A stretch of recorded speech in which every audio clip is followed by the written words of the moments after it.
ದಾವಣಗೆರೆ ಹುಡುಗ ಮಾಡುತ್ತಿರುವ ನಮಸ್ಕಾರಗಳು. ನಾನು ಈ ವಿಡಿಯೋ ಮಾಡಕ್ ಕಾರಣ ಏನಪ್ಪಾ ಅಂದ್ರೆ ನಾವು ಕಟಿಂಗ್ ಮಾಡ್ಸ್ಕೊಂಡ್ ಸಂತೆ ಮಾಡ್ಕೊಂಡ್ ಬರೋಣ ಅಂತ ಹೊಂಟ್ವಿ. ಹೌದಾ? ನಾವೇನ್ ಸಂತೆ ಮಾರ್ಕೆಟಿಗೆ ಬಂದಾವೆ, ಹಣ್ಣಿನ ಮಾರ್ಕೆಟಿಗೆ ಬಂದಾವೆ. ನಮಗೆ ಒಂದ್ ಸೆಕೆಂಡ್ ಕನ್ಫ್ಯೂಸ್ ಆಗ್ಬಿಡ್ತಪ್ಪ. ಸ್ವಲ್ಪ ಹಂಗ ಮುಂದಕ್ಕೆ ಬರ್ತಾನಂಗ ತರಕಾರಿ ಇಲ್ಲೇ ಇತ್ತು. ತರಕಾರಿ ಐತೆ, ನಾನು ಸ್ವಲ್ಪ ಮುಂದಕ್ಕೆ ನೋಡ್ತಾನೆ, ಇವನು ಹಣ್ಣಿಕ್ಕೆ ಕುತ್ಕೊಂಡಾನ. ಆಯ್ತು, ಆಮೇಲೆ ಇಲ್ಲಿನ ಕೆಲಸ ಆಗಲ್ಲ, ಮುಂದಕ್ಕೆ ಹೋಗೋಣ ಅಂತ ಹೊಂಟ್ವಿ. ನಮ್ಮ ಸಮಯ ಎಲ್ಲರಿಗೆ ಹೇಳಬಿಟ್ರು. ಎಲ್ಲ ನೋಡ್ಕೊಂತ ನಾವು ಮುಂದಕ್ಕೆ ಹೊಂಟಿವಿ. ಮುಂದೆ ಹೋಗ್ತಾನ ದಿಮ್ಮ ಒಂದು ಬೇಕ್ರಿ ಕಾಣ್ತ ಇದ್ರೆ ನಾವು ಸರಿ ಶಾಳ್ಕೊಂಡಿವಿ. ನಿಮ್ಮ ಅಪ್ಪ ಅಮ್ಮ ನಿನ್ನದು ಏನು ಅಂತ ಹುಟ್ಟಿಸ್ಬಿಟ್ರು. ನೀವೆಲ್ಲರೂ ಕೇಳ್ಬೋದು, ಸಂತೆ ಮಾಡಕ್ ಬಂದ್ರೆ ನೀವು ಬೇಕರಿ ಐಟಮ್ ತಿನ್ನಕ್ ಬಂದ್ರಂತ. ನಾವ್ ಎರಡು ಕೆಲಸದ ಮೇಲೆ ಬಂದದ್ದು.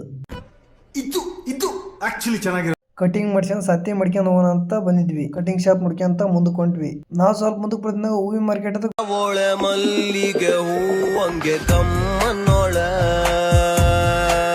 ಅಲ್ಲೆಲ್ಲ ಹೂವಿನ ಮಾರ್ಕೆಟ್ ನೋಡ್ಕೊಂತ ನಾವು ಬಡ ದೇವ್ರು ಇಂದಿರಾ ಕ್ಯಾಂಟೀನ್ ಹತ್ರಕ್ ಬಂದ್ವಿ. ಅಲ್ಲಿ ಸ್ವಲ್ಪ ಲೈಟ್ ಟಿಫನ್ ಮಾಡ್ಕೊಂಡ್ ಮುಂದಕ್ಕೆ ಹೊಂಟಿವಿ. ಕಟಿಂಗ್ ಶಾಪ್ ಬಂದು ನಾನು ಒಂದ್ 3 ಫೋಟೋ ತಕ್ಕಂದೆ. ಫೋಟೋ ತಕೊಂಡ್ ಇನ್ನೇನ್ ಸಂತೆ ಮಾಡೋಣ ಅಂತ ಮತ್ತೆ ಮುಂದಕ್ಕೆ ಹೊಂಟ್ವಿ. ಸಂತೆ ಏನ್ ಕಮ್ಮಿ ಐತೆ, ನಾವು ಸಂತೆ ಹತ್ರ ಹೋಗಿ ಜನ ಸಾಗರ ಯಥಾಸ್ಥಿತಿ. ಇಂತೆ ಸಂತೆಯಲ್ಲಿ ಜನ ಇವತ್ತಿನ ಕೆಲಸ ಆಗಲ್ಲ ಅಂದ್ ಮನೆ ಕಡೆ ಹೊಂಟ್ವಿ. ಇದೇ ತರ ವಿಡಿಯೋ ಹೋಗಿ ನೆಕ್ಸ್ಟ್ ವಿಡಿಯೋದಲ್ಲಿ ಸಿಗೋಣ.